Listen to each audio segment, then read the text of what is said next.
Hello students, welcome to ePathshala. My name is Ashima Gupta and I am an assistant professor in postgraduate Government College for Girls, Sector 42, Chandigarh. I'll begin with the introduction of this paper. The purpose of discussing this paper is to understand the evolution of SAARC as a regional organization in South Asia. It also looks towards and discusses the various distinctions and differences between old and new regionalism. SAARC as an area of concern was very prominent in the 1980s. This particular organization was actually launched in 1985 in South Asia and was perhaps one of its own kind. The South Asian region is actually classified and characterized by various rivalries between various nations over issues such as military, economy, migration, trading, and boundary conflicts. SAARC came up with the objective of encouraging friendship and promoting adjustment among various members of these countries.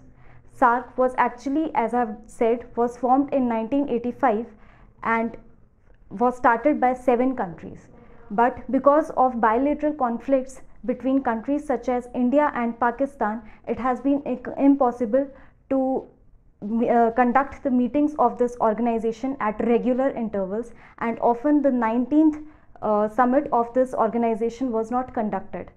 Presently, countries like America and China enjoy observer status in this organization and try to enhance the regional cooperation within the region.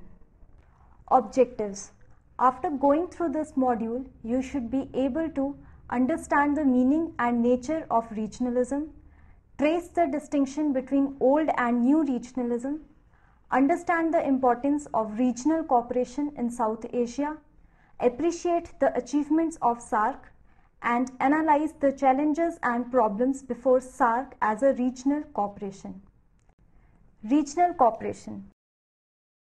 The hallmark of contemporary international politics is the proliferation of regional groupings of varied nature and scope. Regional framework is being widely accepted as a strategy for meeting the challenges of the present unjust world economic order and overcoming internal structural inadequacies.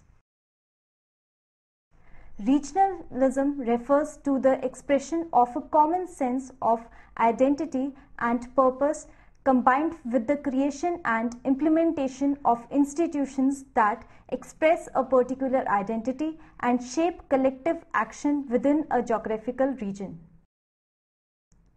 Evolution of the idea.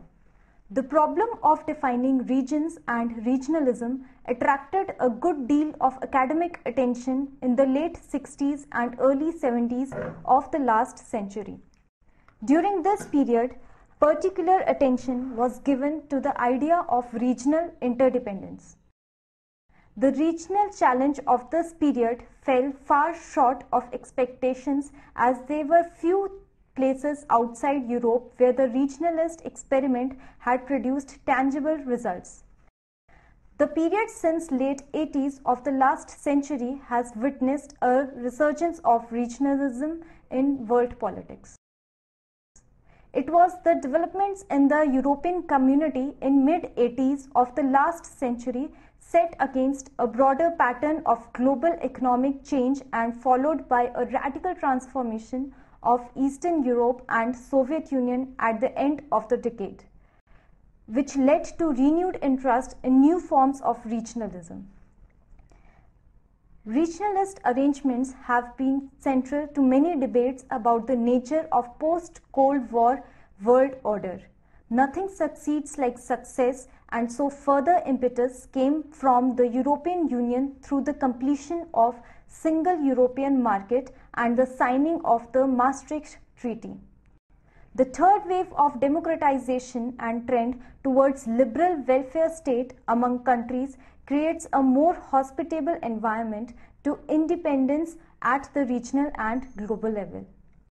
Contemporary instability stems from intra-regional or domestic dynamics that is to be understood and addressed on their own terms.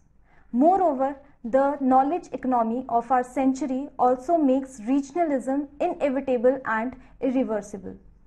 New regionalism. It is said that the new wave of regionalist activity ranges from discussion of a world of regional trading blocs on one hand to increased emphasis on sub-regionalism, cooperation and integration on the other. The period since late 1980s has witnessed a resurgence of regionalism in world politics. The substantial increase in the regionally based institutionalized cooperation among states during 1990s led to observers like Hetne, Inotai and Sankel to term this feature as new regionalism. It is claimed that the new recent wave of regionalist activity ranges from discussion of a world of regional trading blocs on one hand to increase emphasis on sub-regional cooperation and integration on the other. The newness of this wave of regionalism stems from its multidimensional characters.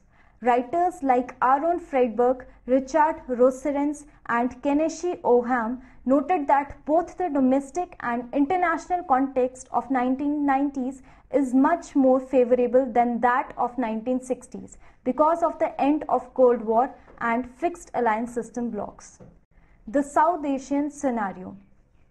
South Asia is a compact unit of subcontinental proportions, but occupying an easily identifiable geographical space, enjoying a broad cultural unity and a wide range of intra-regional economic complementarities. There were mighty empires in its history that straddled this subcontinent, and the experience of colonialism more recently reinforced the legacy of interconnectedness and affinity. The subcontinent is now home to several independent and sovereign states, and this is a compelling political reality.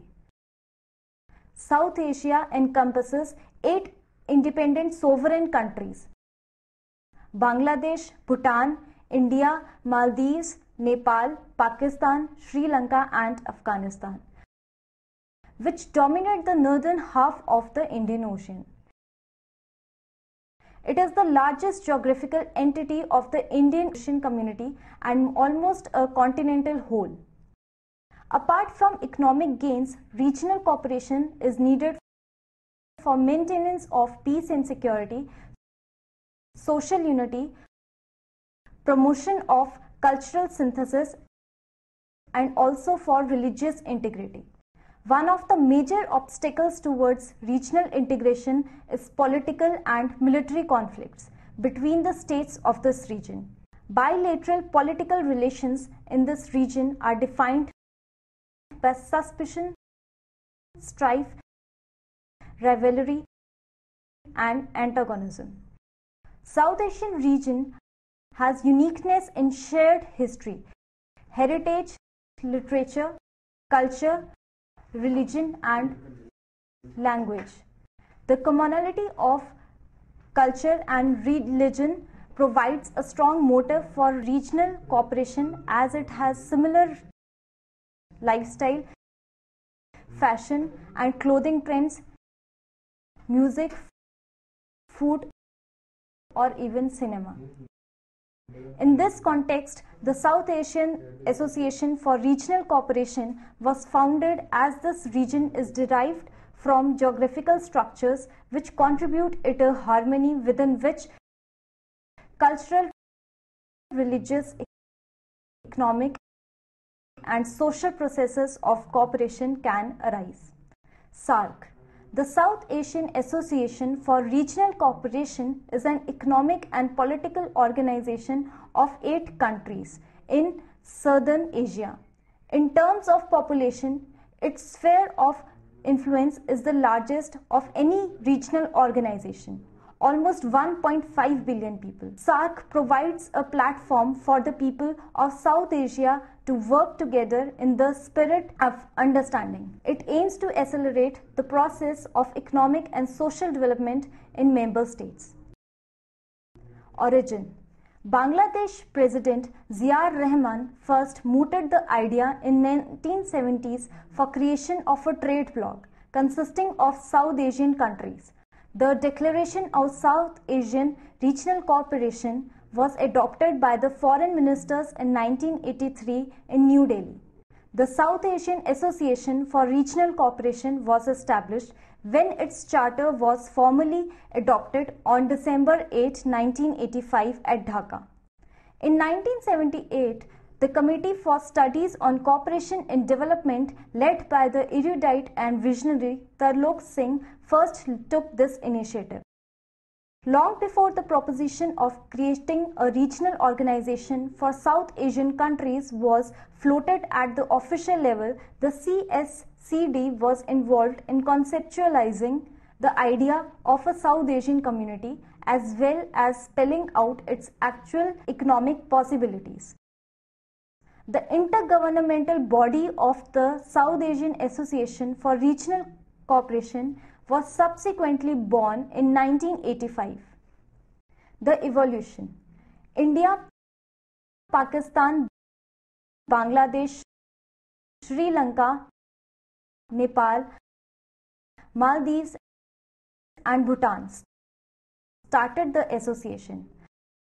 Afghanistan was added to the regional grouping at the behest of India on November 13, 2005 and became a member on April 3, 2007. With the addition of Afghanistan, the total number of member states were raised to 8. SAARC Secretariat is located at Kathmandu, Nepal. In April 2006, the United States of America and South Korea made formal requests to be granted observer status. The European Union also indicated interest in being given observer status and made a formal request for the same to the SAARC Council of Ministers meeting in July 2006. On August 2, 2006, the foreign ministers of the SAARC countries agreed in principle to grant observer status to US, South Korea and the European Union. Iran has also been the observer status. The pulls of globalization and regionalism appear to be paradoxical in nature, one calling for extension and the other calling for contraction. The South Asian countries carry forward their regional institutional mechanism with promises and various deadlines to attain achievements. However, to have greater regional cohesion, it is important to have similar political system which the South Asian countries are far interested to achieve. The summits. The first summit was held in Dhaka, Bangladesh, in which member countries signed the SAARC Charter on 8 December 1985, thereby establishing the regional association and established study groups on the problem of terrorism and drug trafficking, as well as planning a ministerial level meeting about GATT. The second summit was held in India. The head of states or government welcomed the signing of Memorandum of Understanding on establishment of SAARC Secretariat by the Council of Ministers. The third summit was held in Nepal. The fourth summit was held in Pakistan and declared 1989 to be the SAARC year against drug abuse. The fifth summit was held in Maldives and the leaders signed the SAARC Convention on Narcotic Drugs. The sixth summit was held in Sri Lanka. The seventh summit was held in Bangladesh. Eighth was held in India. The ninth summit was held in Maldives. The 10th summit was held in Sri Lanka. SAARC countries stressed for eradicating poverty and promoting joint collaboration. The 11th summit was held in Nepal. The 12th summit was held in Islamabad. The 13th summit was held in Bangladesh and was memorable for the inclusion of Afghanistan. The 14th summit of SAARC was held in India. The 15th summit of SAARC was held in Sri Lanka. The 16th summit was held in Bhutan on 28 to 29 April 2010 with the theme Towards a Green and Happy South Asia. The 17th summit was held from 10th to 11th of November 2011 in Maldives, which signed most importantly SAARC Agreement on Rapid Response to Natural Disasters and SAARC Seed Bank Agreement. The 18th SAARC Summit was held at Nepal from November 26 to November 27, 2014, with the motto for deeper integration for peace and prosperity. The 19th SAARC Summit was scheduled to be held in November 2016 in Pakistan. But because of Pakistan's increasing lenient attitude towards its elite-sponsored terrorist attacks on India, all the member countries except Nepal boycotted the summit's host. SAARC's achievements. The achievements of SAARC lies in two respects. One is its built-in organizational design that comprises of 6 apex bodies like SAARC Chamber of Commerce and Industry, SAARC Law, South Asian Federation of Accountants, South Asia Foundation, South Asia Initiative to End Violence Against Children, Foundation of SAARC Writers and Literature. The other area of achievement lies through its working like SAFTA, a free trade agreement confined to goods, but excluding all services like information technology. Agreement was signed to reduce custom duties of all traded goods to zero by the year 2016. SAFTA, South Asia Preferential Trading Agreement for promoting trade amongst the member countries came into effect in 1995. SAARC visa exemption decided that certain categories of dignitaries should be entitled to a special travel document which would exempt them from visas within the region. SAARC also made avenues for greater cultural cooperation for achieving the advantages of least developed countries by providing forum for bilateral and regional agreements to the small poor nations for collaboration among themselves for development. SAARC Problems and Prospects. The 8 countries of South Asia possess a very complex relationship with the deep psychological impact of partition in South Asia. The notion of nationalism in a way was reflexive in South Asia, where the nationalism of one South Asian country is articulated only vis-a-vis that of another South Asian country. In this background, it is very difficult to have a composite South Asian identity. As a region, South Asia presents a specter of instability and disorder. The situation in some of these South Asian countries has indeed worsened since the painting of such scenarios. Afghanistan and Pakistan look far more vulnerable to jihadi terror. Nepal's peace process looks shaky and the developments in Bangladesh are confused and uncertain. The SAARC countries are trying to develop by bypassing the regional institution and organization. Even in this milieu of connectivity, theme persisting in SAARC, it is difficult to transform the conflictual attitude of the member states in the region.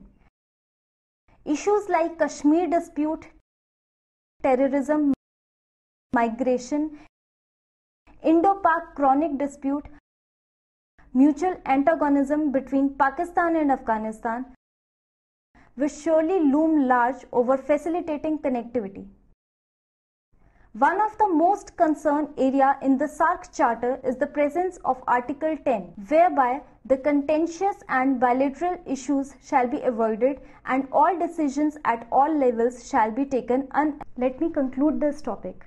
SAARC as a regional organization presently is very important in the South Asian region. SAARC, though it faces a lot of problems, the ultimate solution for various countries is to resolve their mutual conflict and look into solving broader issues such as climate change and trade relations.